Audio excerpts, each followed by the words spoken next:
প্রিয় দর্শক, ইস্পানি মির্জাপুর শুভরাত্রিতে আপনাদের সবাইকে স্বাগত জানাচ্ছি। আজ আমরা কথা বলবো মাননীয় প্রধানমন্ত্রীর মালয়েশিয়া চীন সফর ও ভূরাজনৈতিক যে প্রেক্ষাপট, সে প্রেক্ষাপটে কথা বলবো।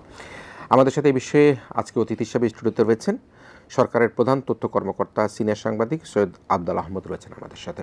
সৈয়দ আবদুল আহমদ, আপনাকে স্বাগত জানাই আমাদের আজকের আলোচনায় যুক্ত থাকবার জন্য। প্রিয় দর্শক, আপনারা নিশ্চয়ই দেখেছেন যে মাননীয় প্রধানমন্ত্রী তার সরকারের দায়িত্ব পাবার প্রথম সফর হিসেবে মালয়েশিয়া এবং চীন নিয়ে তিনি ঘুরে এসেছেন, এবং এই সফরকে আমরা যেটা বলবার চেষ্টা করছি এবং যারা অর্থনীতিবিদ রয়েছেন, বিশ্লেষকরা রয়েছেন, বলছেন মাননীয় প্রধানমন্ত্রীর মালয়েশিয়া এবং চীন সফর বাংলাদেশের ভূ রাজনীতিতে ভারসাম্যপূর্ণ একটা গুরুত্বপূর্ণ অবস্থা রক্ষা করবে এবং একটা চেঞ্জ মেকার হিসাবে এটি কাজ করবে।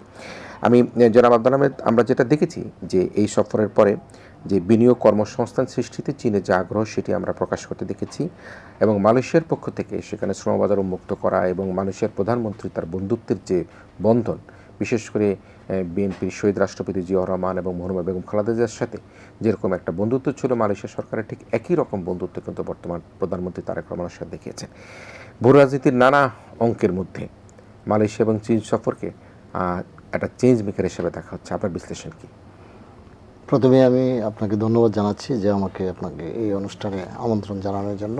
আপনি ঠিকই বলেছেন যে আসলে আমাদের মাননীয় প্রধানমন্ত্রী জনাব তারেক রহমান 21 থেকে 26 জুন উনি যে মালয়েশিয়া এবং চীন সফর করেছেন, এবং মালয়েশিয়ান সফরটা ছিল খুবই সংক্ষিপ্ত একটি সফর, কিন্তু এটা খুবই একটি সফল সফর ছিল। এবং উনি 18 ঘন্টার মতন মালয়েশিয়া ছিলেন সব মিলিয়ে। তো এই সফরটা যে কতটা গুরুত্বপূর্ণ এটা আমরা দেখলাম যে এই সফর শেষ হওয়ার সঙ্গে সঙ্গে মালয়েশিয়ান প্রধানমন্ত্রী আনোয়ার ইব্রাহিম উনি ওনার ফেসবুক পোস্টে একটি ভিডিও আপলোড করেছেন, এবং আমাদেরই একজন শিল্পী হাবিবের একটি গানকে আবহ সঙ্গীত হিসেবে দিয়ে উনি ভিডিওটা খুবই সুন্দর একটা ভিডিও, এবং এটা মুহূর্তের মধ্যেই সারা বিশ্বে ভাইরাল হয়ে যায় ভিডিওটি, যা আমার বন্ধু মহাজাদু জানে। তো এটা থেকে বোঝা যায় যে এই সফরটা কতটা ফলপ্রসূ সফর ছিল, এবং আমরা যে আইটিনারিগুলো দেখেছি কি যে প্রত্যেকটা জিনিসই মালয়েশিয়ান প্রধানমন্ত্রী অ্যাড্রেস করেছেন, এবং বাংলাদেশের যে সঙ্গে যে সম্পর্কের বন্ধুত্বপূর্ণ সম্পর্ককে কীভাবে এগিয়ে নেওয়া যায় এটা খুবই আন্তরিকতার সঙ্গে উনি আপনার অ্যাড্রেস করেছেন। এবং আমাদের মাননীয় প্রধানমন্ত্রী তারেক রহমানকে উনি বিভিন্ন জায়গায় যে নিয়ে গেলেন, ছবি তোলা প্লাস সব কিছু, এবং সব কিছুর মধ্যে একটা আন্তরিকতার ছাপ ছিল আর কি। এবং আমরা তো জানি যে মালয়েশিয়া বাংলাদেশে প্রায় 10 লাখেরও বেশি শ্রমিক মালয়েশিয়া কাজ করে, এবং অনেকে আমাদের শ্রমিক এতদিন আপনার জেলে ছিল, প্লাস আপনার অন্যান্য জায়গায় আনডকুমেন্টেড ছিল। তো এই যে সমস্যাগুলো দীর্ঘদিন ধরে চলতেছিল, এবং এই শ্রমবাজারটাও একটা সিন্ডিকেটের কবলিত ছিল। তো এই সমস্যাটা দীর্ঘদিন ধরে চলে আসছিল। তো এই সমস্যাটা এই সফরকালে উনি মালয়েশিয়ান প্রধানমন্ত্রী আনোয়ার ইব্রাহিমের সঙ্গে কথা বলেছেন, এবং উনি অত্যন্ত আন্তরিকতার সঙ্গে এই বিষয়টা সুরাহা করার বিষয়ে আমাদের প্রধানমন্ত্রীকে আশ্বস্ত করেছেন যে খুব সহসাই এই শ্রমবাজারটা খুলে যাবে এবং বাংলাদেশ থেকে আরও বেশি বেশি শ্রমিক নেবে। শুধু এটাই নয়, আমরা আরও দেখেছি যে সেমিকন্ডাক্টর ইন্ডাস্ট্রি গড়ে তোলার ব্যাপারে উনি আন্তরিকতার প্রকাশ করেছেন, যে মালয়েশিয়ান যে আপনার প্রযুক্তিবিদরা আছেন বা ইন্ডাস্ট্রির অভিজ্ঞ লোকেরা আছেন তাদের সহযোগিতার ভিত্তিতে এখানে যাতে সেমিকন্ডাক্টর শিল্প গড়ে উঠতে পারে সেই আশ্বাসও উনি দিয়েছেন।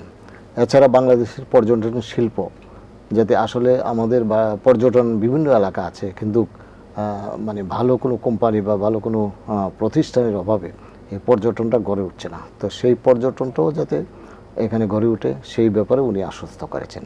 একটা জিনিস যে আমাদের যে রোহিঙ্গা সমস্যাটা, এই দীর্ঘদিনের এই রোহিঙ্গা সমস্যার ব্যাপারেও মানে মালয়েশিয়া সহযোগিতা করার আশ্বাস দিয়েছে, এবং এর আগেও আমরা যে জাতিসংঘে ডক্টর ইউনূসের সময় যে জাতিসংঘে যে সম্মেলনটা হয়েছিল সে সময়ও মালয়েশিয়া একটা গুরুত্বপূর্ণ ভূমিকা রেখেছিল, এবং এইবারও রোহিঙ্গা সমস্যার সমাধানে তাদের মানে সহযোগিতার কথা তারা উল্লেখ করেছেন।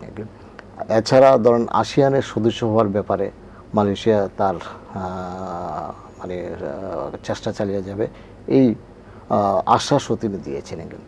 আর আসলে মালয়েশিয়া শুধু তারেক রহমান সাহেব, ওনার বাবা, ওনার মা, ওনারাও কিন্তু মালয়েশিয়া সফর করেছিলেন, তখন যেমন ডক্টর মাহাথির মোহাম্মদ, এর আগের যিনি ছিলেন উনিও ছিলেন প্রেসিডেন্ট জিয়ার সময়, এবং 91-96-এ আমি madam Khaleda Zia deputy president হিসেবে ওনার সঙ্গে কাজ করেছি, এবং এই সফরে আমিও ছিলাম ডক্টর মাহাথির মোহাম্মদের সঙ্গে যে সফরটা ছিল।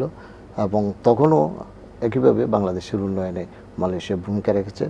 এবং আজকের যে প্রধানমন্ত্রী আনোয়ার ইব্রাহিম, উনি কিন্তু তখন ডেপুটি প্রাইম মিনিস্টার ছিলেন, এবং আমাদের প্রধানমন্ত্রী বেগম খালেদা জিয়া যে হোটেলে অবস্থান করছিলেন সেই হোটেলে এসে উনি ওনার সঙ্গে সাক্ষাৎ করেছিলেন। এবং তখন যে উনি অর্থনৈতিক তাদের প্ল্যানটা উনি তখন তুলে ধরেছিলেন আমার স্পষ্ট মনে আছে। এবং ওনার দ্বিপাক্ষিক এই বৈঠকটার পরে ম্যাডাম খালেদা জিয়া উচ্চতির প্রশংসা করেছিলেন যে এই যে মানে উপপ্রধান আমাদের এক সময় উনি এই দেশের ভালো করবেন, এবং আমরা দেখলাম যে উনি আজকে প্রধানমন্ত্রী এবং প্রধানমন্ত্রী হিসেবে খুবই ভালো করছেন। তো এই ছিল মালয়েশিয়ান সফর। আমি যেহেতু আপনি প্রসঙ্গটি তুললেন যে মালয়েশিয়ার প্রধানমন্ত্রী আনোয়ার ইব্রাহিম তার অফিসিয়াল ফেসবুকে যে গানটি চালিয়েছেন, আমার বন্ধু মহা জাদু জানে ও জাদু জানে, যে গানটি এটি সারা বিশ্বে ভাইরাল হয়ে গিয়েছে, বাংলাদেশে তো বটেই, এবং বাংলা ভাষাভাষীর সমস্ত মানুষ কিন্তু এটাকে প্রশংসিত করেছে। এবং যে আনোয়ার ইব্রাহিমের যে বন্ধুত্বপূর্ণ যে একটা সঙ্গতি, তার একটা স্নিগ্ধতা, মুগ্ধতা যে তারেক রহমানের প্রতি, সেটি কিন্তু এই গানটি দিয়েই কিন্তু একটা বিশেষভাবে প্রকাশিত। আমার কাছে মনে হয় না পৃথিবীতে কোনো রাষ্ট্রনায়ক, রাষ্ট্রপ্রধান, সরকার প্রধান সফর করার পরে ওই দেশের সরকার প্রধান বা রাষ্ট্রপ্রধানের পক্ষ থেকে এরকম একটা গানের মধ্যে দিয়ে তাকে সম্মানিত করা। আমরা একটা গানটা দেখি, দর্শকদেরকে আবার একটু শুনিয়ে দিতে চাই। এটা একটা চমক সৃষ্টি করে আমার কাছে মনে হয় সবার মধ্যে, এবং আমার মনে হয় যে এমন কেউ বাদ নেই যে এটা দেখে নাই, এই ভিডিওটা দেখে নাই। এবং আমরা এটা উল্লেখ করলাম যে আসলে যে এখন এই মানে পত্রপত্রিকা অনেক লেখার চেয়েও যে একটা ভিডিও 1 মিনিটের বা মানে কয়েক সেকেন্ডের একটা ভিডিও যে কতটা সফল হতে পারে, এটাও কিন্তু আমাদের জন্য একটা নতুন অভিজ্ঞতা হলো। আমরা এই বিচক্ষণতার এই যে গানটি, যে আমার বন্ধু মহা জাদু জানে ও জাদু জানে, আমরা এই গানটি একটু দেখে নিই, দর্শকদেরকে আবার একটু আমরা ফিরিয়ে নিতে চাই সেই সময়টাতে যখন মাননীয় প্রধানমন্ত্রী তারেক রহমান মালয়েশিয়া সফরকালে আনোয়ার ইব্রাহিম মালয়েশিয়ার প্রধানমন্ত্রী তার অফিসিয়াল ফেসবুকে যে গানটি আপলোড করেছিলেন, এটি আমরা গানটার শুনলাম। এবং এই যে একটা ভিন্নধর্মী একটা প্রচার, সেটি কিন্তু আমাদেরকে মুগ্ধ করেছে। আমরা মালয়েশিয়া এবং বাংলাদেশের যে সময়টা, পাশাপাশি সিঙ্গাপুর প্রায় একই সময় কিন্তু প্রায় যাত্রা শুরু করা বলা চলতে পারে। আজকে বিচক্ষণতার কারণের জন্য মালয়েশিয়া কোথায় গিয়েছে, কিন্তু বাংলাদেশ তলানিতেই পড়ে আছে। এবং আমরা বিশেষ করে যখন গত 15-16 বছরের স্বৈরাচার শাসন, ফ্যাসিস্ট শাসন আমল দেখেছি, সেই শাসন আমলেও কিন্তু আমরা দেখেছি যে নানা রকমভাবে বাংলাদেশকে পিছিয়ে টানবার চেষ্টা। তো মালয়েশিয়া এগিয়ে যাচ্ছে, সিঙ্গাপুর এগিয়ে যাচ্ছে, আমরা আগাতে মাননীয় প্রধানমন্ত্রী যে বিচক্ষণতা, তিনি যেটা বলে থাকেন যে বাংলাদেশ ফার্স্ট, যেখানে যায় না কেন, সেটাকে আপনি কীভাবে দেখেন? হ্যাঁ, আপনারা হয়তো লক্ষ্য করেছেন যে উনি এই দুদেশ সফর করে আসার পরে সংসদে একটি ধন্যবাদ প্রস্তাব গৃহীত হয়েছে এই সফরের উপর, এবং এটা বিএনপি মহাসচিব এবং এলজেডি মন্ত্রী মির্জা ফখরুল ইসলাম আলমগীর সাহেব এই ধন্যবাদ প্রস্তাবটি এনেছিলেন। এবং এই ধন্যবাদ প্রস্তাবের উপর সরকারি এবং বিরোধী দল উভয়ই কিন্তু আপনার সর্বসম্মতভাবে ধন্যবাদ প্রস্তাবটি গৃহীত হয়েছিল। এবং এই সফরের বিস্তারিত জানার অনেক আমাদের বিরোধী দলের নেতা ডক্টর শফিকুর রহমান সহ সরকার এবং বিরোধী দলের অনেক সদস্য এই সফরটির বিস্তারিত মাননীয় প্রধানমন্ত্রী তারেক রহমানের মুখ থেকে ওনারা জানতে চেয়েছেন। এবং উনিও আপনারা দেখেছেন যে উনি সংসদে তার এই সফর সম্পর্কে তিনি বলেছেন যে আসলে বাংলাদেশ ফার্স্ট, মানে সবার আগে বাংলাদেশ, এটাই বাংলাদেশের এখন যে কূটনৈতিক মানে মূলনীতি, বাংলাদেশের যে কূটনীতির মূলনীতি এলো এটা, যে বাংলাদেশের স্বার্থ, বাংলাদেশের জনগণের স্বার্থ। এবং উনি ক্যাটাগরিক্যালি একদম ক্লিয়ারলি বলেছেন যে দেখেন, এটা আমার ব্যক্তিগত কোনো লাভ লোকসানের কোনো সফর ছিল না এবং লাভালাভের কোনো সফর ছিল না।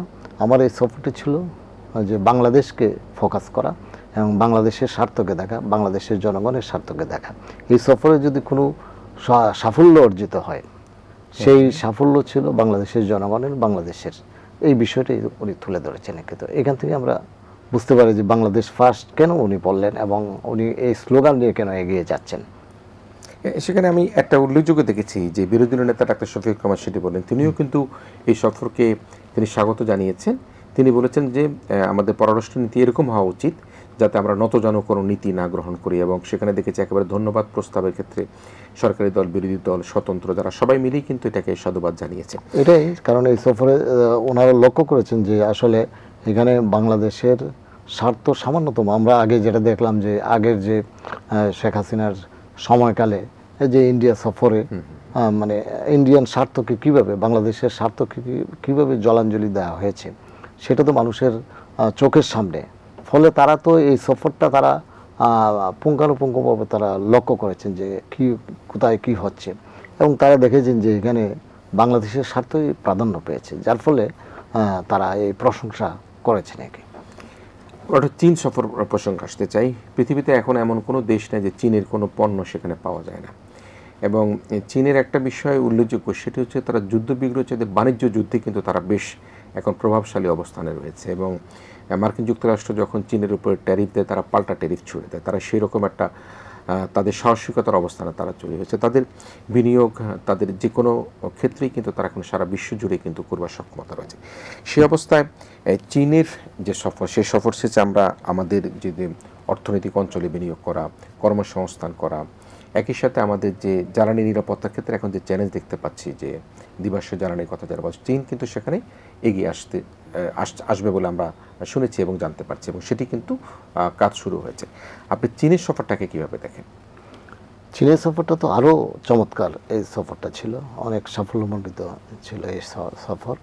এর আগে উনি একটি মানে আন্তর্জাতিক সম্মেলনে উনি অংশ নিয়েছেন, এবং এখানে যে জলবায়ুর বিষয়টা উনি তুলে ধরেছেন, এবং ওনার যে কর্মসূচি, পরিবেশ বিষয়ক যে কর্মসূচিগুলো উনি সেই সম্মেলনে হাইলাইট করেছেন, এবং এই আমাদের মতন দেশগুলো জলবায়ুর এই ধাক্কা থেকে কীভাবে আপনার রক্ষা পেতে পারে সেই বিষয়টা উনি ওনার বক্তৃতায় তুলে ধরেছেন। তারপর তার চীন সফর শুরু হয়েছে, এবং চীনে এবং এই সফরটায় আপনি দেখেছেন যে শুধু চীনের প্রধানমন্ত্রীর সঙ্গেই না, চীনের প্রধানমন্ত্রীর সঙ্গে তো দ্বিপাক্ষিক বৈঠক হয়েছেই, চীনের প্রেসিডেন্টের সঙ্গেও বৈঠক হয়েছে, এবং আমাদের বাংলাদেশের সবাই ছিলেন, প্রধানমন্ত্রী সহ, এবং এই দ্বিপাক্ষিক যৌথ সবাইকে নিয়ে বৈঠকের পর একান্ত একটি বৈঠক হয়েছে, এটা 28 মিনিটের একটি বৈঠক হয়েছে সেই প্রেসিডেন্ট শি জিনপিংয়ের সঙ্গে। এবং শি জিনপিং আপনি লক্ষ্য করেছেন যে উনি শুরুতেই বলেছেন যে আপনার মা এবং আপনার বাবার সঙ্গে আমরা কাজ করেছি, এবং আপনার বাবা এবং আপনার মা ছিলেন চীনের অকৃত্রিম বন্ধু, এবং আমরা খুব ট্রাস্টেড ফ্রেন্ড হিসেবে উনি উল্লেখ করেছেন, এবং আমরা আবারও কাজ করব, এবং বাংলাদেশের উন্নয়নে যা যা দরকার তা আমরা করব। এর মধ্যে খুবই উল্লেখযোগ্য যে বিষয়টা আমার কাছে মনে হয়েছে এটা হলো যে আমাদের যে তিস্তার সমস্যাটা আমরা আমাদের নিজের মতন করে কিভাবে সমাধান করতে পারি সেই বিষয়টি বেশি আলোচিত হয়েছে, এবং আমরা তিস্তার সমস্যা নিয়ে তো দীর্ঘদিন ধরে খুব যন্ত্রণা ভোগ করছি। আপনারা জানেন যে তিস্তার যে পানির সমস্যাটা ভারত একতরফাভাবে তারা ডিল করছে, এবং 2011 সালে মনমোহন সিং বাংলাদেশে এসেছিলেন, এবং তখনই তিস্তার একটা চুক্তি হওয়ার কথা ছিল, কিন্তু শেষ পর্যন্ত চুক্তিটি হয়নি, কারণ পশ্চিমবঙ্গের যে মুখ্যমন্ত্রী ছিলেন মমতা ব্যানার্জি, উনি এই চুক্তিটা হতে দেন নাই। তো অনেকে মমতা ব্যানার্জিকে দোষারোপ করলেও আমার কাছে মনে হয় যে এটা শুধু মমতা ব্যানার্জির বিষয়ই না, এটা তাদের একটা পলিসি হতে পারে, তাদের একটা যে তারা এইভাবে জিনিসটাকে আটকে রেখেছে, এবং আজ পর্যন্ত সেই চুক্তি তারা কি করে নাই। ফলে শুষ্ক মৌসুমে আমরা দেখেছি যে পানির যে অভাব, খুবই অল্প পানি আসে, এবং আমাদের যে তিস্তাটা প্রায় মরেই গেছে, তিস্তার এই সমস্যার সমাধান হয় না। কিন্তু আমাদেরকে তো এখন বাঁচতে হবে, আমাদের সেচের সংকট, এই যে আপনার আমন বোরোর চাষ সাংঘাতিকভাবে ব্যাহত হচ্ছে।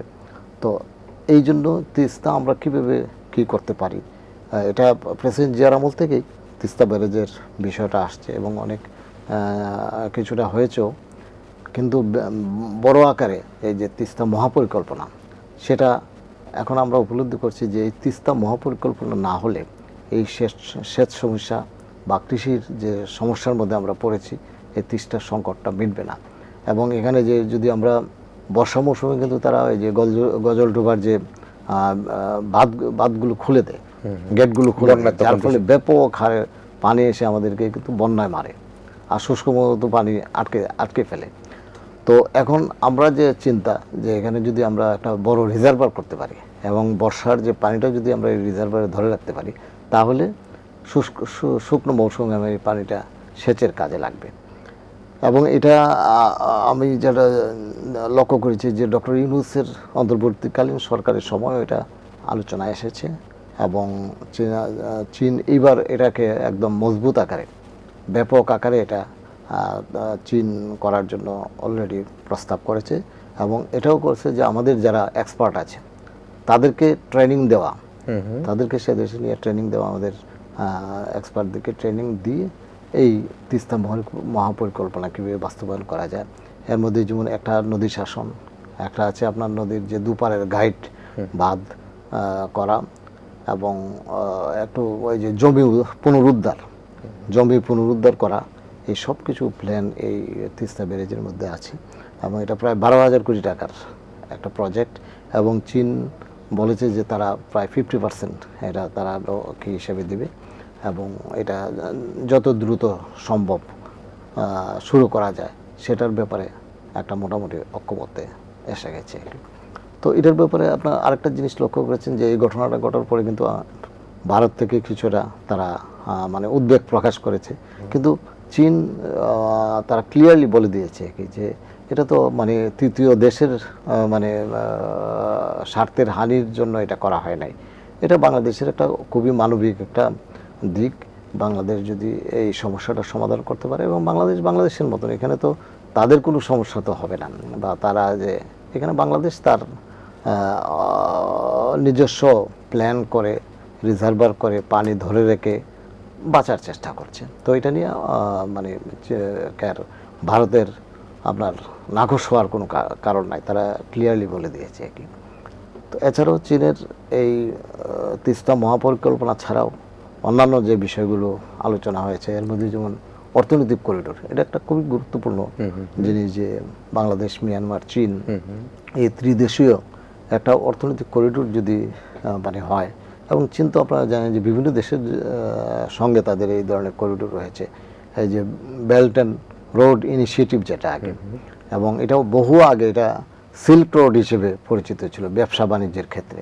এটাকে তারা আরও উন্নত মানের করে দেশগুলোর সঙ্গে আপনার দ্বিপাক্ষিক ত্রিপাক্ষিক আপনার সম্পর্কের ভিত্তিতে এই অর্থনৈতিক করিডোরটা করতে চাচ্ছে। এবং এই অর্থনৈতিক করিডোরটা যদি হয় তাহলে আমরা কিন্তু লাভবান হব। হ্যাঁ, চীনের পণ্য তো আসবেই, আমরাও কিন্তু লাভবান হব। আমাদের তো এখন হলো যে মানে আপনার তিন দিকেই ভারত, একদিকে বঙ্গোপসাগর, আমাদের আর কোনো কি নাই। অ্যাটলিস্ট আমাদের একটা মানে একটা রাস্তা তৈরি হবে যে অ্যাটলিস্ট অন্য একটা দিক দিয়ে আমরা কোথাও যাওয়ার। এবং এটা যদি হয়ে যায় তাহলে চট্টগ্রাম, কক্সবাজার বলেন যে এই যে পুরো বেলটা একটা মানে তাদের গুরুত্বটাও বেড়ে যাবে। এই যে ভূ রাজনৈতিক আপনি যেটা বলেন যে ভূ রাজনৈতিক গুরুত্বটা সাংঘাতিকভাবে বেড়ে যাবে, এবং আমি মনে করি যে আমাদের অর্থনীতির জন্য এটা খুবই একটা হেল্পফুল একটা বিষয় হবে। একটা বিষয় একটা আছে, সেটি হচ্ছে যে আনোয়ারায় একটা ইপিজেড করবার একটা প্রকল্প কথা ওখানে আলোচনা এসছে। আমরা প্রত্যেকেই জানি যে বিগত শাসন আমলের সময় আমরা দেখেছি যে মেগা প্রকল্পের নামে উন্নয়নের ফানুস উড়িয়ে দেশে লুটপাটের অর্থনীতি গড়ে তোলা হয়েছিল। আমরা পদ্মা রেল যেটি সেতুর কথা বলি না কেন, পায়রা বন্দরের কথা বলি না কেন, এর মধ্যে কর্ণফুলী টানেলটা যেটি এখন টোল যেটি আদা হয় সেটাতে প্রশাসনিক ব্যয়ও হয় না। তো সেখানে একটা বড় ধরনের বিল্ডিং করা হয়েছে, 500 না 600 রেস্ট হাউস করা হয়েছে। সেই রেস্ট হাউসে কোনো গেস্ট নেই। তো হয়তোবা তখন তৎকালীন প্রধানমন্ত্রী যদি থাকতেন হয়তো একদিন দুই দিনের তো রাত্রি যাপন করতেন বা থাকতেন, সে কারণে যেন করা হয়েছিল। এই যে ওই জায়গাটাকে, এই বিনিয়োগটাকে আরও কীভাবে টেকসই করা যায় সেজন্য কিন্তু আনোয়ারায় একটি ইপিজেড চীনের সাথে কথাবার্তা চলছে। সেই জায়গাটাকে আপনি কীভাবে দেখেন? এটাও একটা খুবই গুরুত্বপূর্ণ। আপনি তো নিজেই বলেছেন যে আসলে এই যে টানেলটা আসলে কোনো প্ল্যান নাই। এটা এই সমস্ত মেগা প্রজেক্টগুলো করা হয়েছে জাস্ট খালি পয়সা লুটপাটের জন্য, টাকা লুটপাটের জন্য এইগুলো করা হয়েছে। এই যে রেস্ট হাউসটা প্রায় আমি যেটা মানে আমি যাইনি কিন্তু যেটা শুনলাম যে প্রায় আপনার সাততারা হোটেলের মানে এই রেস্ট হাউসটা করা হয়েছে। তো এইখানে 1-2 দিনের জন্য মানে প্রধানমন্ত্রী হাসিনা থাকবেন, তৎকালীন প্রধানমন্ত্রী। এই জন্য এই ধরনের একটা মানে রাষ্ট্রের টাকায় এই ধরনের একটা অপচয়। তো আপনি হয়তো লক্ষ্য করেছেন যে আমাদের প্রধানমন্ত্রী তারেক রহমান সাহেব কিছুদিন আগে যে সিদ্ধান্ত দিয়েছেন যে এটা মানে বেসরকারি খাতে এটাকে দেওয়া হবে, যাতে এটা মানে এখান থেকে একটা রেভিনিউ আসে। তো আমার মনে হয় যে এটা একটা ফয়সালা হচ্ছে। এছাড়া এই যদি আপনার এই অর্থনৈতিক করিডোরটা বাস্তবায়ন হয়, তাহলে তো এটা একটা গুরুত্বপূর্ণ মানে এটা কাজে লাগবে আর কি। মানে সেই অঞ্চলে একটা বিনিয়োগের একটা হাব হিসেবে এটা বিবেচিত হবে। আমরা আরেকটা জায়গা আছে জ্বালানি নিরাপত্তা। আমরা যত প্রণোদনাই দিই না কেন, কিন্তু জ্বালানি নিরাপত্তা, গ্যাস বিদ্যুৎ যদি নিশ্চয়তা করা না যায়, তাহলে কিন্তু কোনোভাবেই এই যে আমাদের বলা হয় যে কলকারখানা চালু করা, ব্যবসা বান্ধব পরিবেশ সৃষ্টি করা, সেটা কিন্তু চ্যালেঞ্জের মধ্যে পড়বে। এবং গ্যাস বিদ্যুতের অভাবে কিন্তু প্রচুর কলকারখানা এখন বন্ধ রয়েছে। সরকার চেষ্টা করছে যে বন্ধ কলকারখানা চালু করার জন্য প্রণোদনাও দিচ্ছে। চীনের পক্ষ থেকে কিন্তু বাংলাদেশের এই যে সোলার এনার্জি, সে বিষয়ে কিন্তু একটা এক ধরনের আলাপ আলোচনা চলছে, এবং তারা এখন ইলেকট্রিক কারে কিন্তু অনেক এগিয়ে যাচ্ছে। তো আমরা যদি সেই জায়গাটাকে যদি অ্যাড্রেস করতে পারি, সেটাও কিন্তু আলোচনায় আছে। হ্যাঁ, এটা ওই যে দ্রুতগামী ট্রেন, এবং আপনারা দেখেছেন যে তারেক রহমান সাহেব এই যে আপনার এই যে দ্রুতগামী ট্রেনে করে কিন্তু বেজিংয়ে এসছেন, এবং ওনারও প্ল্যান আছে যে যদি এটা করা যায়, যে বাংলাদেশে যদি এটা ইমপ্লিমেন্ট করা যায়, ধরেন ঢাকা চট্টগ্রামে তো বাণিজ্যিক রাজধানী।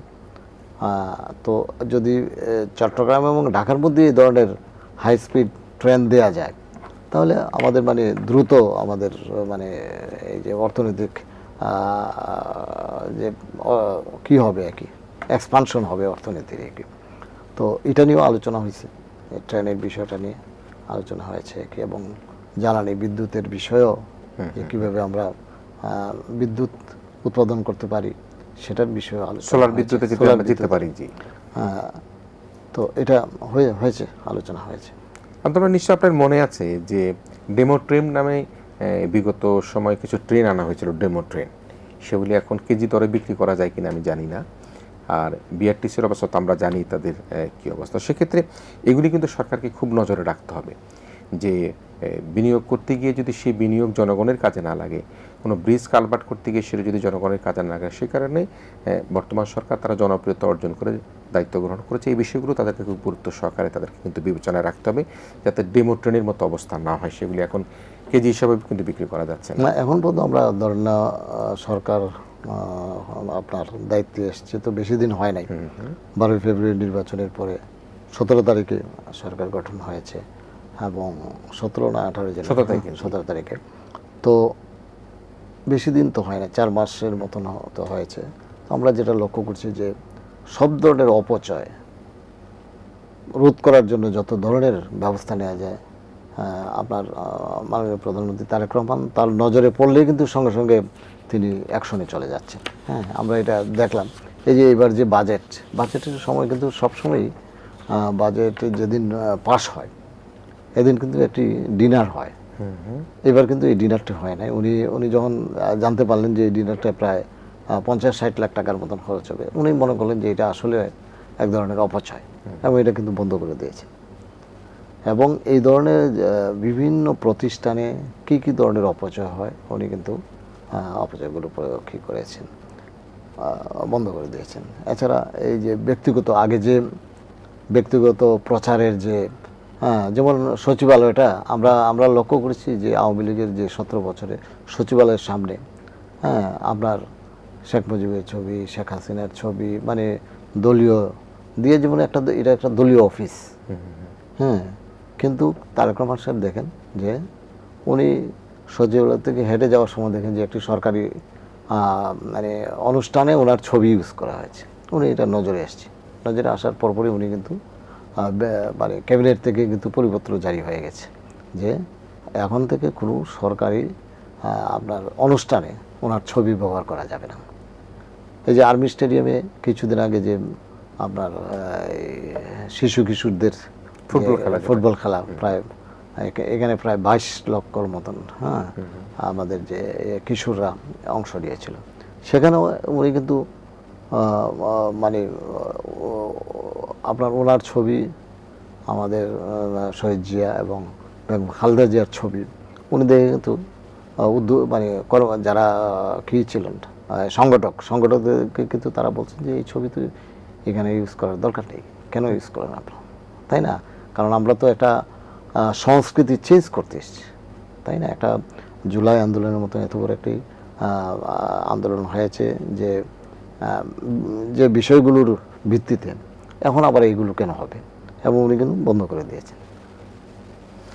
দর্শক, আমরা আলোচনা আবার ফিরবো, তবে আবার একটু মনে করে রাখতে চাই, সেটি হচ্ছে যে মাননীয় প্রধানমন্ত্রীর মালয়েশিয়া এবং চীন সফর বাংলাদেশের অর্থনীতির পুনর্জাগরণে একটা চেঞ্জ মেকার হিসেবে কাজ করবে এবং এই সফর উন্নয়ন সহযোগিতা ছাড়াও বিনিয়োগ কর্মসংস্থানে অত্যন্ত গুরুত্বপূর্ণ ভূমিকা পালন করবে। একই সাথে আঞ্চলিক ও ভূ রাজনীতিতে মাননীয় প্রধানমন্ত্রীর চীন এবং মালয়েশিয়া সফর আমরা মনে করি যে আমাদের এই অঞ্চলের জন্য একটা সহায়ক ভূমিকা হিসেবে আমরা দেখতে পাচ্ছি এবং এই সফরের মধ্যে দিয়ে যে বাংলাদেশ ফার্স্ট এই নীতিতে যে মাননীয় প্রধানমন্ত্রী তার সফরের কার্যক্রমে সব জায়গায় বাংলাদেশের যে সার্বভৌমত্ব রক্ষা করবার ক্ষেত্রে তার দৃঢ় প্রত্যয় করেছেন, সেটাই কিন্তু আমরা স্পষ্টভাবে দেখতে পেয়েছি। প্রিয় দর্শক, আমরা ইস্পানী মির্জা বসুবরাত্রিতে একটা বিরতি নিতে চাই। এই বিরতির পর আমরা আবারও মাননীয় প্রধানমন্ত্রীর মালয়েশিয়া চীন সফর ও ভূরাজনৈতিক প্রেক্ষাপট নিয়ে আমাদের যে অতিথি রয়েছেন সরকারের প্রধান তথ্য কর্মকর্তা সিনিয়র সাংবাদিক সৈয়দ আব্দুল আহমেদ আমাদের সাথে থাকবেন। আমরা ইস্পানী মির্জা বসুবরাত্রিতে প্রথম বিরতি নিচ্ছি।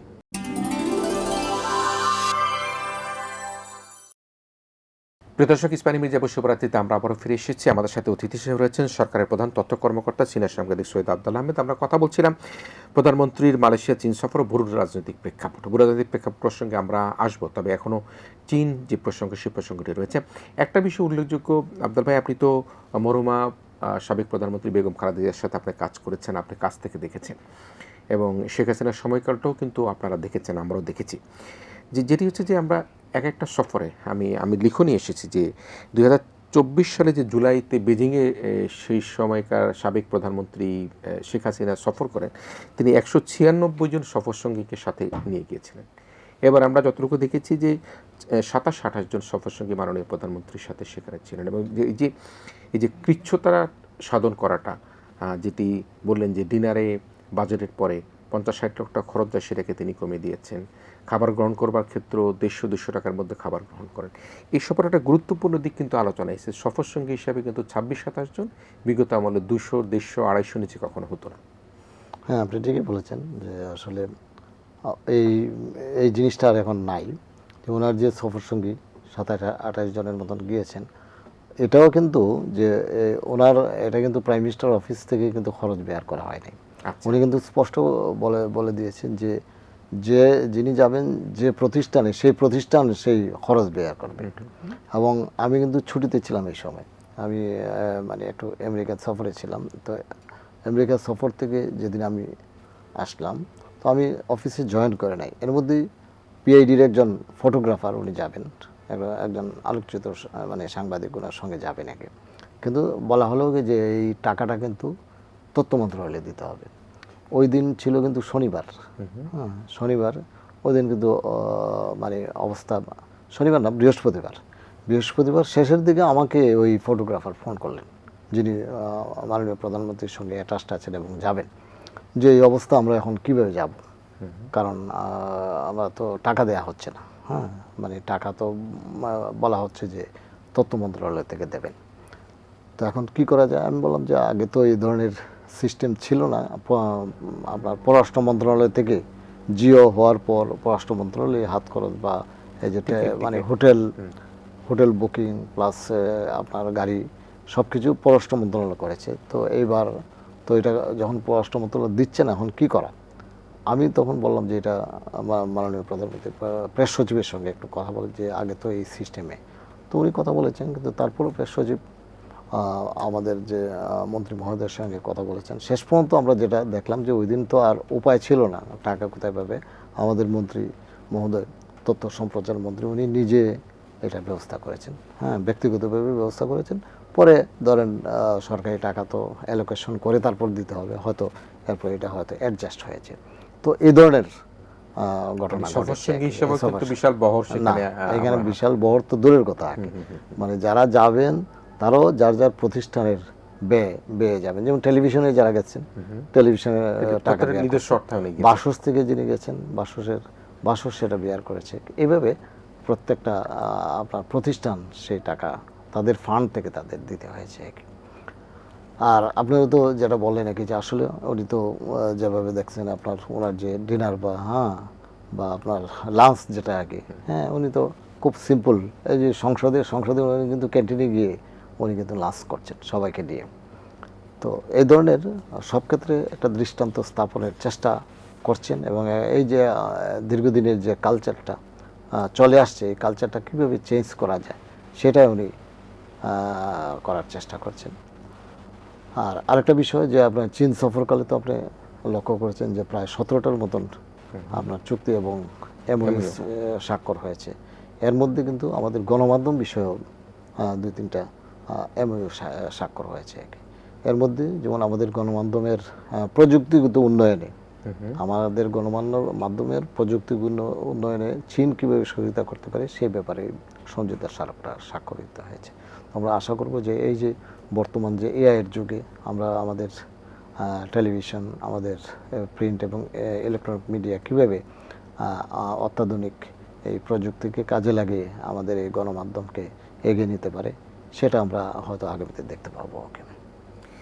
এখন যেটি একটা জায়গা, সেটা তো আমরা দেখলাম যে আসলে মাননীয় প্রধানমন্ত্রীর মালয়েশিয়া চীন সফরের আগে কিন্তু নানা রকমভাবে মিশ্র প্রতিক্রিয়া ছিল। কোথায় যাবেন? আমরা প্রতিবেশী রাষ্ট্র থেকে নিমন্ত্রণ দেখেছি এবং সেটা নিয়ে কিন্তু একটা মিশ্র প্রতিক্রিয়া ছিল।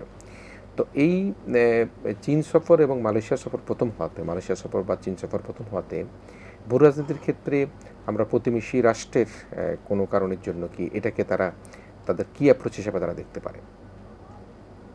না, আমার তো মনে হয় যে এটাকে ইতিবাচক হিসেবেই দেখায়। কারণ আমরা তো অবশ্যই আমরা আমাদের স্বার্থ দেখব।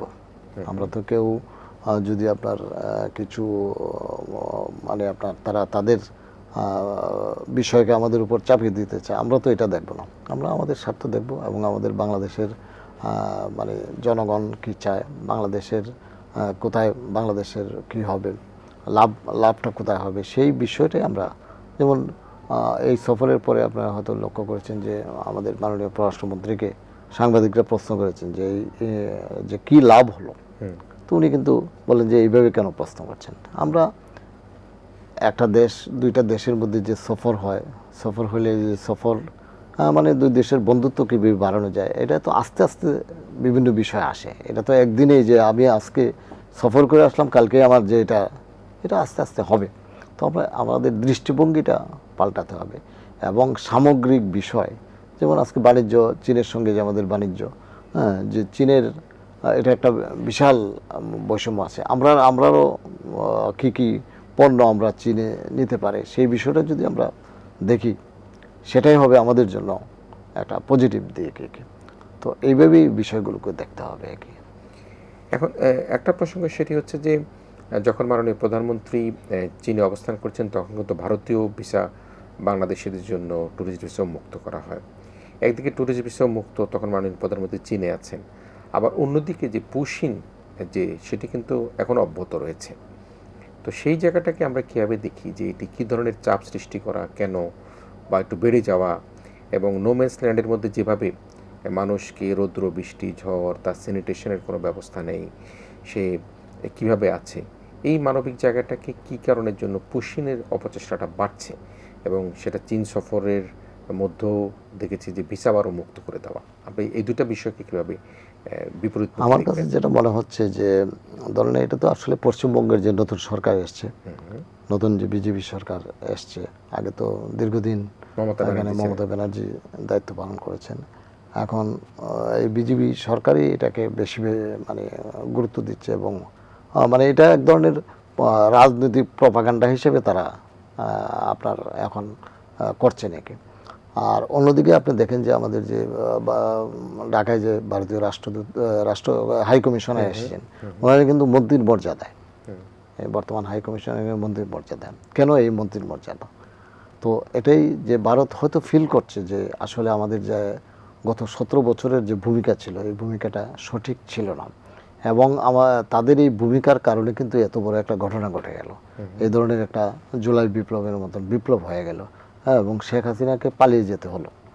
তো এখন এরপর যে বাংলাদেশের সঙ্গে যে তাদের যে একটা শীতল সম্পর্ক সৃষ্টি হয়েছিল, আমার মনে হয় যে তারা উপলব্ধি করতে পেরেছে যে এই শীতল সম্পর্ক বেশি দিন থাকলে তো এটা উভয় পক্ষেরই লাভ, কারণ বাংলাদেশ একটা বিশাল বাজার, হ্যাঁ, প্রায় 20 কোটি জনগণের একটা বাজার। তো এই জন্য হয়তো তারা উপলব্ধি করেছে যে না, বাংলাদেশের সঙ্গে সম্পর্কটা উন্নয়ন দরকার, এবং এই জন্য তারা এই গুরুত্বটা দিয়েছে। এবং ভারতীয় হাইকমিশনার এসেই কিন্তু উনি ভিসা উন্মুক্ত করেছেন। তো আমি মনে করি যে এটা পজিটিভ একটা মানে দিক। তো সামনে আরও আমরা লক্ষ্য করব, কারণ সামনে তো হ্যাঁ, ভারতও তো চাচ্ছে যে বাংলাদেশের প্রধানমন্ত্রী তাদের দেশ সফর করুক, যদিও খুব দ্রুত তারা বিষয়টা উপলব্ধি করে নাই। এখন চীন সফরের পর হয়তো মানে তারা উপলব্ধি করতে পারছে। তো আমরা আগামী দিনগুলোতে দেখব যে এটা কোন দিকে মোড় নেয়। তো সেই অবস্থায় যেটি খানিক আগে আপনি বলছিলেন যে আমাদের তিস্তা এবং গঙ্গা চুক্তির কিন্তু মেয়াদ শেষ হয়ে যাচ্ছে, এবং একটা সময় যেটা আমরা সবসময় শুনেছি এবং আপনি মাত্র বললেন, আমরাও জানি, সেটি হচ্ছে বলা হতো যে মমতা ব্যানার্জির কারণের জন্য এই ধরনের কার্যক্রমগুলি করা হয়। এখন তো কেন্দ্র যিনি যারা দায়িত্বে রয়েছেন এবং পশ্চিমবঙ্গ একই সরকার দায়িত্বে রয়েছেন, তো সে অবস্থায় এই চুক্তিগুলির বা তিস্তার চুক্তির ভবিষ্যৎকে আপনি কীভাবে দেখেন? আসলে কি তারা বন্ধুত্বপূর্ণ আচরণের মাধ্যমে যেটি ইন্টারন্যাশনাল রুলস রয়েছে সেগুলির মধ্যে তারা যাবে কিনা? আমার মনে হয় যে এই চীন সফরের পর এবং এই যে আপনার তিস্তা মহাপরিকল্পনা, এবং আমরা কিন্তু ইতিমধ্যে মাননীয় প্রধানমন্ত্রী ও সংসদে বলেছেন যে খুব দ্রুত তিস্তা মহাপরিকল্পনা বাস্তবায়ন হবে। তো এবং ইতিমধ্যে কিন্তু তিস্তা মহাপরিকল্পনার কাজ, এই যেমন আপনার ফিজিবিলিটি স্টাডি এবং এই যে বিশেষজ্ঞদের যে প্রশিক্ষণের, এটা কিন্তু দ্রুত হয়ে যাচ্ছে, খুব সহসাই আমার মনে হয় এটা শুরু হয়ে যাবে। তো এর প্রেক্ষিতে তারা যদি মনে করে যে না, এখন বাংলাদেশের সঙ্গে এই বিষয়টা সুরাহা, তাহলে কিন্তু তিস্তা চুক্তিটা তারা করতে পারে। এবং আগামী ডিসেম্বরেও কিন্তু আমাদের গঙ্গা চুক্তির মেয়াদ শেষ হয়ে যাচ্ছে। যদিও যে গঙ্গা চুক্তি 30 বছর মেয়াদি যে গঙ্গা চুক্তিটি হয়েছিল, এটা কিন্তু আমাদের স্বার্থে দিয়ে মানে প্রতিফলিত হয় নাই, আমাদের স্বার্থ প্রতিফলিত হয় না, ইন্ডিয়ান স্বার্থ প্রতিফলিত হয়েছে। কারণ এই চুক্তি অনুযায়ী কিন্তু চুক্তি তো খুবই এক তো হলো, এটাতে কোনো গ্যারান্টি ক্লজ ছিল না এবং খুব কম পরিমাণ পানি এসছে। তারপরেও তারা কিন্তু সেই পরিমাণ, যে চুক্তিতে যে পরিমাণ পানির কথা বলা হয়েছিল, সেই পানিও কিন্তু তারা আমাদেরকে 30 বছরে দেয় নাই। অথচ এর আগে দেখেন যে প্রেসিডেন্ট জিয়ার সময় যে গঙ্গা চুক্তি হয়েছিল, সেখানে কিন্তু গ্যারান্টি ক্লজ ছিল, এবং এই গঙ্গা চুক্তি সুন্দরভাবে গঙ্গা চুক্তি হয়েছে। এর পরবর্তী যে ম্যাডাম খালেদা জিয়ার সময় গঙ্গা চুক্তি তারা কিন্তু করে নাই, যার ফলে আপনার তখন কিন্তু সাবেক প্রধানমন্ত্রী বেগম খালেদা জিয়া এই ইস্যুটিকে জাতিসংঘে উনি নিয়ে গিয়েছিলেন, এবং বাংলাদেশের এই যে মানে এই যে গঙ্গা যে বা ফারাক্কাবাদ যে মরণ বাঁধ, হ্যাঁ, ফাঁদ, সেটা উনি কিন্তু সেই জাতিসংঘে তুলে ধরেছিলেন একে। তো আমি আশা করব যে মানে ভারত এই আমাদের সঙ্গে যে দ্বিপাক্ষিক যে সমস্যাগুলো আছে, এই সমস্যাগুলোর দিকে নজর দেবে। শুধু গঙ্গা বা তিস্তা চুক্তিই নয়, যেমন আমাদের যে বাণিজ্য বৈষম্য, আমাদের যে সীমান্ত সমস্যাগুলো, সীমান্তে যে এই যে আপনার হত্যাযোগ্য, যেমন কোনো সীমান্তে কিন্তু এত হত্যা হয় না, আমাদের সীমান্তে যে পরিমাণ হত্যাকাণ্ড হচ্ছে, এটা দেবে। এবং আরেকটা বিষয় হলো যে আমাদের জন্য খুবই যে তা ব্যাপক হারে কিন্তু ভারত থেকে আমাদের এখানে মাদক আসছে, এই মাদকে কিন্তু আমাদের যুব সমাজ একদম ধ্বংস হয়ে যাচ্ছে। তো এটাও মানে ভারতকে বুঝতে হবে যে এই জিনিসটা করা যাবে না। একটা প্রসঙ্গ আসি, ভূ রাজনীতির প্রসঙ্গে যখন আসছে, পালিয়ে যাওয়া সাবেক প্রধানমন্ত্রী তিনি তো ভারতীয় অবস্থান করছেন, যদিও স্পেসিফিকলি কোথায় কীভাবে কী অবস্থান করছে সেটি কিন্তু আমরা হয়তো বা আমাদের কাছে এখনও পর্যন্ত জানা নেই। এখন যে প্রশ্নটি দাঁড়াচ্ছে, গত কয়েকদিন আগে মাননীয় স্বরাষ্ট্রমন্ত্রী তিনি কিন্তু বলেছেন যে শেখ হাসিনার বিচার হয়েছিল আগে সরকার প্রধান হিসেবে, সেটি তো বিচার কার্য প্রায় একটা অবস্থার মধ্যে আছে। এখন তিনি যে রাজনৈতিক দলের প্রধান হিসাবে যে বিচার, সেটিও কিন্তু শুরু হওয়ার জন্য ইন্টারন্যাশনাল ট্রাইব্যুনাল থেকে বলা হয়েছে। তো এই শেখ হাসিনাকে ফিরিয়ে দেওয়া, শেখ হাসিনার বিচার এইটাকে নিয়ে আপনি কীভাবে দেখেন? এটাও কিন্তু আমাদের এই যে বাংলাদেশ ভারত এই দুই দেশের একটা অবস্থার মধ্যে কিন্তু এটা একটা বড় ইস্যু, কিন্তু সে জায়গাটা আপনি কীভাবে দেখেন? তার বিচার প্রক্রিয়াটা কী হওয়া উচিত? বিচার তো মানে আসলে আইসিটিতে বিভিন্ন মামলা চলছে এবং আমরা তো দেখেছি যে একটি মামলা তো ওনার মৃত্যুদণ্ড হয়েছে, আর একটিতে যাবজ্জীবন কারাদণ্ড হয়েছে। আরও কয়েকটি মামলা মানে শুনানি চলছে, এটারও বিচার হবে। এবং কয়েকদিন আগে যে পার্লামেন্টারি সেশনে জুলাই আপনার সেমিনারে সালাউদ্দিন আহমেদ উনি খুব ক্লিয়ারলি বলেছেন নাকি যে মানে বিচার হবেই, মানে এই জুলাইয়ের বিচার হবেই। এবং এই যে শেখ হাসিনা বিভিন্ন ধরনের এখনও আমরা দেখি যে উনি বিভিন্ন মানে তার সোশ্যাল মিডিয়াতে উনি বক্তব্য রাখছেন। এবং আজকে পর্যন্ত এই যে এত বড় একটা ঘটনা ঘটলো এবং প্রায় 1400-র মতো জাতিসংঘের মানে মানবাধিকার কমিশনের যে রিপোর্টে যে 1400 মানুষকে কি নির্মমভাবে হত্যা করা হয়েছে, এর মধ্যে প্রায় 13% শিশু, প্রায় 65 জনের মতন শিশু ছিল। হ্যাঁ, তাদেরকে নির্মমভাবে হত্যা করা হয়েছে। কিন্তু আজকে পর্যন্ত শেখ হাসিনা কিংবা তার যে পলাতক নেতারা আওয়ামী লীগের একজনও কিন্তু মানে অনুশোচনা করে নাই যে এই ঘটনাটা যে ভুল ছিল, তারা এটা ভালো করে নাই। এখন পর্যন্ত তারা এটা মানে ভুল স্বীকার পর্যন্ত করে নাই। তো সুতরাং তাদেরকে বিচারের কাঠগড়ায় তো দাঁড় করাইতেই হবে। এবং আমাদের এই অন্তর্বর্তী সরকারের সময় থেকেই তো যে তাকে ফেরত দেওয়ার জন্য ভারতকে বলা হয়েছে এবং এটা এখনও অব্যাহত আছে এবং অব্যাহত আছে। ফরেন অফিস থেকে যোগাযোগ করা হচ্ছে। তো যদি বিচারটা করার জন্য তো তাকে আসতেই হবে। একেবারে শেষ বিরতি যাবার একটা বিষয়টা জানি যে প্রতিষ্ঠাবার্ষিকী উপলক্ষে আওয়ামী লীগ কিছুটা বিচ্ছিন্নভাবে বিশৃঙ্খলা সৃষ্টি করার চেষ্টা করেছে এবং সেটি শুধুমাত্র আইন শৃঙ্খলা রক্ষাকারী বাইরে নয়, দেশপ্রেমিক মানুষও কিন্তু সেখানে প্রতিহত করেছে। সামনে 15ই আগস্ট, আপনি কি মনে করেন এই 15ই আগস্টকে কেন্দ্র করে আওয়ামী লীগ কোনো বিশৃঙ্খলা সৃষ্টি করতে পারবে কিনা?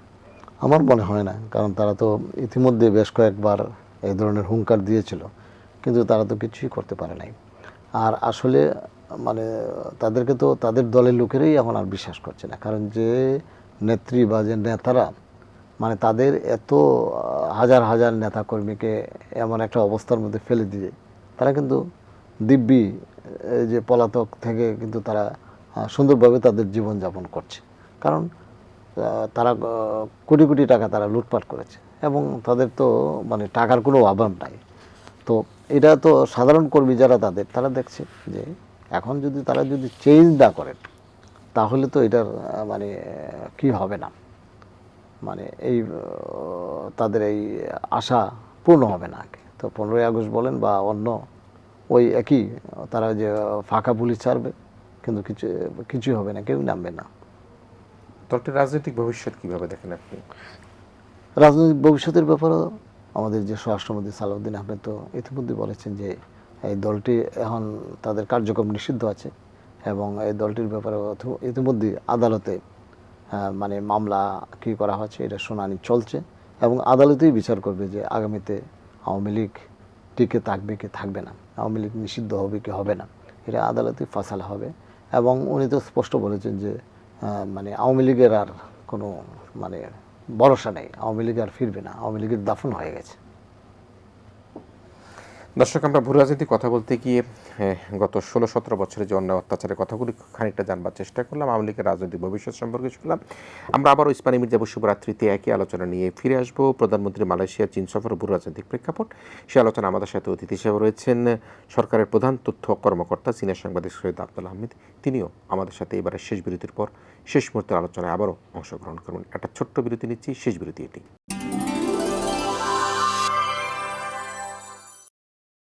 প্রদর্শক, ইস্পানী মির্জা শুভরাত্রিতে আমরা আবারও ফিরে এসেছি মাননীয় প্রধানমন্ত্রীর মালয়েশিয়া চীন সফর ও ভূ রাজনৈতিক প্রেক্ষাপটে কথা বলবার জন্য। অতিথি হিসেবে রয়েছেন সরকারের প্রধান তথ্য কর্মকর্তা সিনিয়র সাংবাদিক সৈয়দ আব্দুল আহমদ রয়েছেন আমাদের সাথে।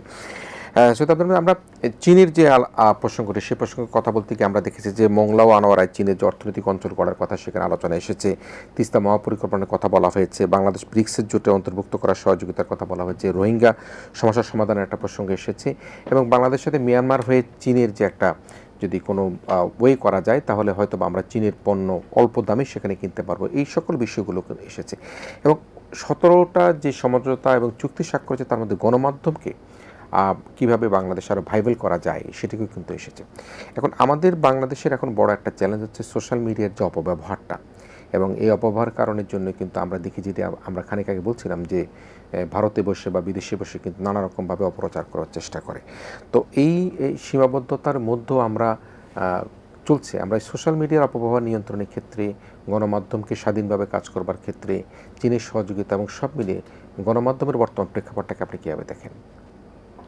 হ্যাঁ, আপনি দেখেছেন যে আমাদের যে মাননীয় তথ্য সম্প্রচার মন্ত্রী জনাব জহিরুদ্দিন স্বপন, তিনি কিন্তু এই বিষয়ে খুবই সিরিয়াস, এবং ইতিমধ্যেই এখন আমাদের স্বাধীন গণমাধ্যমের ক্ষেত্রে অপতথ্য এবং ভুল তথ্যটা একটা চ্যালেঞ্জ হয়ে দাঁড়িয়েছে। হ্যাঁ, যেমন বিভিন্ন ধরনের আপনার ভুল বা ফটো কার্ড দেওয়া হচ্ছে, এবং এটাই এখন এক বড় ধরনের চ্যালেঞ্জ। এটার থেকে কিভাবে এই গণমাধ্যমকে রক্ষা করা যায় সেই চিন্তা ভাবনা করা হচ্ছে। এবং এই ক্ষেত্রে এবার যে চীনের যে সফরটা হয়েছে, এখানে যদি আমরা টেকনোলজিকে ব্যবহার করতে পারি, তারা আমাদেরকে ট্রেনিং দেবে। তাদের টেকনোলজির মাধ্যমে আমরা যদি আমাদের গণমাধ্যমকে আরও আপনার ডেভেলপ করতে পারি, তাহলে আমার মনে হয় যে এই বিষয়টা একটা সুরাহা হবে। আরেকটা হলো যে আমাদের গণমাধ্যম যাতে খুব স্বাধীনভাবে চলতে পারে, এবং কোনো ধরনের যেমন আগে যেমন সরকারি যে হস্তক্ষেপ ছিল সেইটা যেন না হয়, সেজন্য আমাদের মন্ত্রণালয়, তথ্য সম্প্রচার মন্ত্রণালয় ইতিমধ্যে যে আপনার আপনার গণমাধ্যম কমিশন করার একটা চিন্তা ভাবনা করছে, এবং ইতিমধ্যেই একটি কিন্তু সব গণমাধ্যমের সঙ্গে সংশ্লিষ্ট যে স্টেক হোল্ডার যারা আছেন সবাইকে নিয়ে কিন্তু ইতিমধ্যেই আপনার লক্ষ্য করেছেন যে একটি সম্মেলন হয়ে গেছে, এবং আরও একটি সভা সমাবেশ হবে, এবং এরপরে গণমাধ্যম কমিশনটা গঠিত হবে। এবং কমিশনটা গঠিত হলে যে আপনার সরকার জাস্ট মানে কোঅর্ডিনেশন থাকবে, এর মধ্যে গণমাধ্যম তার নিজস্ব মতামতের ভিত্তিতে কীভাবে চলবে সেটার একটা চিন্তাভাবনা করা হচ্ছে আর কি। তো এটা আমার মনে হয় সহসায় এটা হবে আর কি। এর মধ্যে আপনারা দেখেছেন যে আমাদের যে অ্যাক্রেডিটেশন কমিটি হয়ে গেছে, আপনার আপিল কমিটি হয়ে গেছে, এবং আরও প্রায় 13টার মতন কমিটি খুব সহসাই হবে। এবং এগুলো হচ্ছে যে একটা সুন্দরভাবে, অর্থাৎ পুরো এই গণমাধ্যমটাকে যাতে একটা মানে একটা সিস্টেমে আসে। এখন কিন্তু এটা পুরোপুরি একটা হযবরল অবস্থার মধ্যে, এবং এটাকে বিগত শাসনামলী আমরা দেখেছি যে একটা কোটারি গোষ্ঠী তারা এটা নিয়ন্ত্রণ করছে, এবং অন্য গণমাধ্যম বলতে কোনো ধরনের কি ছিল না, গণমাধ্যমের স্বাধীনতা বলতে একই, তারা যেভাবে চাইছে সেভাবেই চলছে, এবং কিছু মুষ্টিমেয় কিছু লোক এটার থেকে আপনার ফায়দা লুটছে একই। তো এখন আর এটা হবে না, এখন সবাই যার গণমাধ্যম যেহেতু মানে চলতে পারে, সেই কমিশনটা হয়ে গেলে আমরা আশা করব যে গণমাধ্যম একটা অবস্থার মধ্যে দাঁড়াবে একই। আরেকটা জিনিস আপনি আমাদের লক্ষ্য করবেন যে এই সরকার কিন্তু আপনার ট্রান্সপারেন্সি, স্বচ্ছতা এবং আপনার জবাবদিহিতা বিশ্বাসী, এবং এরই প্রেক্ষিতে আপনারা লক্ষ্য করেছেন যে আমাদের কিন্তু সরকার কিন্তু প্রতি সপ্তাহে কিন্তু একটা ব্রিফিং অনুষ্ঠানের আয়োজন করছে। তথ্য সম্প্রচার মন্ত্রণালয়ের যে প্রধানমন্ত্রীর যে মাননীয় উপদেষ্টা ডক্টর জাহিদুর রহমান, উনি কিন্তু নিয়মিত ব্রিফিং করছেন, মাসিক ব্রিফিংয়ে তথ্যমন্ত্রীর সঙ্গে উপস্থিত হচ্ছেন। তো অর্থাৎ এখন কোনো কিছুই আগে যেমন খবরকে চাপিয়ে রাখা হতো, এখন আর এই অবস্থাটা নাই। এখন সব কিছুই আপনার সরকারের, যেমন গত এক সপ্তাহে সরকার কী কী কার্যক্রম করেছে, কী কী কার্যক্রম করতে যাচ্ছে, এর বিস্তারিত কিন্তু এই সংবাদ সম্মেলনে, সংবাদ ব্রিফিংয়ে তুলে ধরা হচ্ছে, এবং সাংবাদিকরা যা জানতে চান তার কিন্তু উত্তর দেওয়া হচ্ছে। এবং সংসদেও কিন্তু আপনারা লক্ষ্য করেছেন, সংসদেও কিন্তু নিয়মিত প্রশ্ন উত্তর হচ্ছে, প্রধানমন্ত্রী প্রশ্ন উত্তর দিচ্ছেন এবং মন্ত্রীরা প্রশ্ন উত্তর দিচ্ছেন। তো একটা আমার মনে হয় যে আমাদের যে গণমাধ্যম জগৎ একটা সুন্দর জায়গায় পৌঁছতে যাচ্ছে আর কি। জি, নিশ্চয়ই। এখন কি আপনি মনে করেন কিনা যে সংবাদ প্রচার বা সংবাদ ছাপার ক্ষেত্রে সরকারের কোনো রকম চাপ বা বিশেষ সংস্থা কোনো রকম চাপ আছে কিনা? আপনি যেহেতু প্রধানতত্ত্ব কর্মকর্তা, এই ধরনের কোনো অভিযোগ আপনার কাছে আসে কিনা, বা ব্যক্তিগতভাবে কোনো পত্রিকা বা কোনো গণমাধ্যম আপনার সাথে এই ধরনের কোনো না, শেয়ার এটা ওই যেমন আপনার ব্রিফিংয়ে উঠেছে বিভিন্ন ধরনের যে, এবং আপনার যে আজকে পর্যন্ত গত 4 মাস হয়েছে একটা ফোনও কোথাও যায় নাই বা কেউ এই ব্যাপারে, এবং টেলিভিশনে যাদের কাছে আগে ফোন যেত বা যে চাপটা আসতো, তারা নিজেরাই বলেছেন যে এই ধরনের কোনো ধরনের আজকে পর্যন্ত গত 4 মাস হলো আমরা কোনো ধরনের কি পাইনি, মানে অবাধ সংবাদ পাওয়ার ক্ষেত্রে কোনো বাধা, কোনো ধরনের বাধা কি হয় নাই। নিশ্চয়ই সেটি তো একটা সফল উদ্যোগ মনে করে যদি এটি বজায় রাখা সম্ভব হয় সেটি ভালো, কারণ গণমাধ্যম নিশ্চয়ই, তবে গণমাধ্যমকেও কিন্তু তাদের যে সংবাদ পরিবেশনের ক্ষেত্রে স্বচ্ছতা, জবাবদিহিতা, যেমন আমরা গণমাধ্যমকে গণমাধ্যমের শত্রু হিসাবে আমরা দেখি, এক গণমাধ্যম আরেক গণমাধ্যমের পিছিয়ে লেগে থাকে, এক গণমাধ্যম আরেক গণমাধ্যমকে কীভাবে ছোট করবে সেটা থেকে, সেটাও কিন্তু একটা অপপ্রচারের নিজস্ব অন্তদ্বন্দ্বের একটা অংশ, সেটিও কিন্তু মানুষকে বিভ্রান্ত করবার চেষ্টা করে। আমি একেবারে শেষ মুহূর্তের আলোচনায় যদি আবার আসি এবং মালয়েশিয়া এবং চীন সফর নিয়ে আসি, একেবারে শেষ মুহূর্তে যদি আমরা মোদ্দা কথা বলতে চাই, যেটি বলছে যে এই সফরটি, চীন মালয়েশিয়া সফরটি বর্তমানে যে বাংলাদেশের অর্থনৈতিক যে প্রেক্ষাপট, যে ভঙ্গুর অর্থনীতি আওয়ামী সরকার ফেলে গিয়েছিল এবং যে অর্থনীতির বিপর্যস্ত অর্থনীতির উপর দাঁড়িয়ে এই বাজেটটি ঘোষণা করা হয়েছে, হাজার হাজার কোটি কোটি টাকা বাংলাদেশ থেকে পাচার হয়ে গেছে, সেখানে এই চীন মালয়েশিয়া সফরটা একটা চেঞ্জ মেকার হিসেবে কাজ করবে। আপনি সর্বশেষ এই বিশ্লেষণে যদি আবারও একটু মোটা দাগে বলেন যে এই সফরের সফলতার দিকটা যদি একটু ছোট্ট করে আবার একটু বলেন। এটাই যে এটা একটা মানে পুরোপুরি একটা সফল সফর ছিল, এই দুটি দেশ সফরটা পুরোপুরি একটা সফল, এবং সংসদে যেটা বলা হয়েছে যে এটা অভূতপূর্ব সাফল্য, মানে অভূতপূর্ব সাফল্যের একটি সফর মাননীয় প্রধানমন্ত্রী তারেক রহমান করেছেন, এবং এটা মানে সবার মধ্যে একটা আশা জাগছে যে যে আমাদের কিছু একটা হবে। নিশ্চয়ই প্রিয় দর্শক, এবং সে আশা জাগিয়ে আমরা আমাদের আজকের এই অনুষ্ঠান শেষ করতে চাই, এবং মাননীয় প্রধানমন্ত্রী চীন মালয়েশিয়া সফর সেটি নিশ্চয়ই একটা আশা জায়গায় আমাদেরকে নিয়ে যাবে, এবং অভূতপূর্বভাবে আমরা দেখেছি যে বাংলাদেশের জাতীয় সংসদে কোনো আলোচনায় সরকারি বিরোধী দল কিন্তু ঐক্যমতের জায়গাটা কিন্তু পৌঁছাতে পারেনি। সেখানে আমরা দেখেছি এই দুটি সফর নিয়ে কিন্তু বেশ গুরুত্বপূর্ণ আলোচনা হয়েছে। বিরোধী দলের পক্ষ থেকেও কিন্তু তারা বলেছেন যে দেশের স্বার্থকে বিবেচনা করে কিন্তু আমাদেরকে এগিয়ে যেতে হবে, এবং মাননীয় প্রধানমন্ত্রী তারেক রহমান যে বাংলাদেশ ফার্স্ট নীতি, সবার আগে বাংলাদেশ, সে নীতিতে এগিয়ে যাচ্ছেন। আমি আবারও বলতে চাই যে মালয়েশিয়া এবং চীন সফর বাংলাদেশের অর্থনীতির বুনিয়াদিকে শক্তিশালী করবার জন্য একটা চেঞ্জ মেকার হিসেবে কাজ করবে, এবং আমরা মনে করি আমাদের অর্থনৈতিক উন্নয়নের ক্ষেত্রে এই সফর ছাড়াও সরকার তার কর্মপন্থা সেটি কিন্তু অগ্রগামী হিসাবে চালিয়ে যাবেন, এই আশাবাদ ব্যক্ত করছি। আমি সৈয়দ আব্দুল আহমেদ, আপনাকে দারুণভাবে ধন্যবাদ জানাই। আজকে গভীর রাত পর্যন্ত সময় দিয়ে আমাদের এই ইস্পানি মির্জাপুর শুভরাত্রিতে দর্শকদের নানা রকম তথ্য দিবার জন্য। প্রিয় দর্শক, যারা এতক্ষণ আপনারা আমাদের সাথে ছিলেন, আপনাদের সবাইকে আমাদের আগামী অনুষ্ঠান দেখার আমন্ত্রণের মধ্যে দিয়ে আজকের মতো ইস্পানি মির্জাপুর শুভরাত্রি এখানে শেষ করছি। আপনারা ভালো থাকবেন, সবাই মিলে ভীষণ ভালো থাকবেন।